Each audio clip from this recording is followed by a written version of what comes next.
India's top AI university లో BTech with education loan, 100% placement only in Presidency University, Bangalore. Welcome to Suman TV. Telugu ఇండస్ట్రీకి ఏమైంది?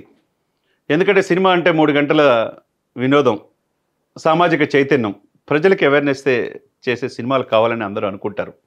ప్రపంచవ్యాప్తంగా cinema ప్రేమికులు ఉన్నారు.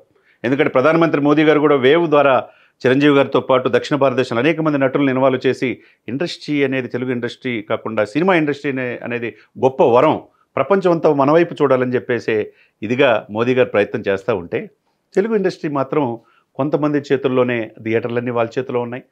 వాళ్ళే వ్యాపారాలని విస్తరించుకునే క్రమంలో అనేక మందిని అన్యాయం చేస్తున్నారు, ప్రజల్ని మోసం చేస్తున్నారు, సినిమా ప్రేమికుల్ని మోసం చేస్తున్నారు. సరే, దానికి తగ్గట్టుగా జగన్మోహన్ రెడ్డి గారు ఇండస్ట్రీని మొత్తాన్ని తొక్కి పెడితే ఇప్పుడు వచ్చిన ప్రభుత్వం వాళ్ళతో చర్చలు జరుపుతూ ఉన్నది. తొక్కిపెట్టిన వాళ్ళకే అట్లే సపోర్టుగా ఆ రోజు నిలబడ్డారు. వీళ్ళెవరూ సపోర్టుగా కూటమికి ఉండలా. కానీ స్నేహధర్మం ప్రకారం పవన్ కళ్యాణ్ గారు అంత అద్భుతమైన అవకాశం ఇస్తే వీళ్ళు అదన్నీ పట్టించుకోకుండా రిటర్న్ గిఫ్ట్ ఇచ్చినందుకు థ్యాంక్స్ చెప్పాడు పవన్ కళ్యాణ్ గారు. మీ సమస్యలు పరిష్కరిద్దాం అనుకుంటే మీరేమో నా సినిమానే ఆపుదామా? నా సినిమా అనేది కాదు, ఎవరి సినిమా అయినా. ఆ రోజు వకీల్ సాబ్ విషయంలో కావచ్చు, ఈ రోజున అర్హర వీరమల్లు కావచ్చు. అంటే వీళ్ళకి భయపడి ప్రభుత్వాలు దిగిరావాలా? ఎక్కడి నుంచి వచ్చారండి వీళ్ళంతా?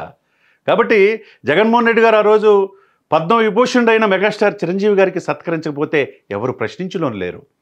అదే ఇండస్ట్రీ తరపున చిరంజీవి గారు పోయి మీరు తల్లి లాంటి పొజిషన్లో ఉన్నారని చెప్పి, దేహి అని చెప్పి చేతులు పాపు చాపి ఆయన అడగాల్సిన అవసరంలా. ఆయన ఎందుకు అడగాలి? ఇండస్ట్రీకి పెద్ద దిక్కు వెళ్ళి అడిగాడు. అది చిరంజీవి గారు చేసిన పని పవన్ కళ్యాణ్ గారు కూడా నచ్చలా. అటువంటి వాళ్ళేమో మీకు సమ్మగా ఉంటుందా?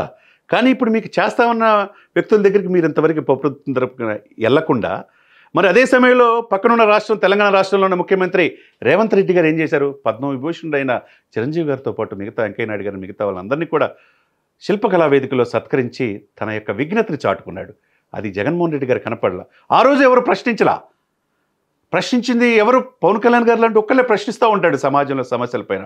మీరు ఈ రోజున అన్నీ చేస్తామన్న వాళ్ళ దగ్గరికి వెళ్లకుండా, చిరంజీవి గారు లాంటి ఇండస్ట్రీకి మేలు చేసిన వ్యక్తిని సత్కరించకపోతే దాన్ని ప్రశ్నించకుండా, అదే సమయంలో 1 year అయినా ఆంధ్రప్రదేశ్ ప్రభుత్వంలో ఏర్పడితే చంద్రబాబు నాయుడు గారిని సన్మానం చేయకుండా ఉండి ఇప్పుడు ఎవరిని బెదిరిస్తారు? ఎందుకు బెదిరిస్తారు? మీరు ఎక్కడి నుంచి వచ్చారు? మీ చేతిలో 1500 థియేటర్లు ఉంటే 1300 థియేటర్లు మీ నలుగురు చేతిలో ఉండాలంటే ఎంతవరకు సమంజసం? Rule is rule, rule for all. ఏం చెప్తుంది చట్టం? కూడా ఏం చెప్తుంది? అందరూ సమానులే. చిన్న సినిమాలంతా మీరు బలి చేసి మీ హీరోలు, మీకు తగ్గిన వాళ్ళే సినిమాలు ఆడాలా? మిగతా అన్ని ఆడకూడదంటే ఎంతవరకు న్యాయం? ఎన్నాళ్ళకి జనతా గ్యారేజ్ అనేది ఒక సినిమా ఉంటుంది. ఇక్కడ అచ్చట అన్ని రిపేర్లు చేయబడినని కరెక్ట్గా వీళ్ళంతటి వీళ్ళే సెల్ఫ్ గోల్ చేసుకున్నారు.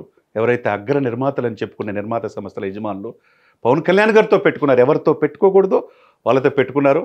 ఆయన ఇక్కడ జనతా గ్యారేజ్లో ఇక్కడ అన్ని రిపేర్లు చేయబడినట్టు వీళ్ళందరికీ రిపేర్లు చేసే పనిలో పవన్ కళ్యాణ్ గారు నిమగ్నమై ఉన్నాడు. వేచి చూద్దాం.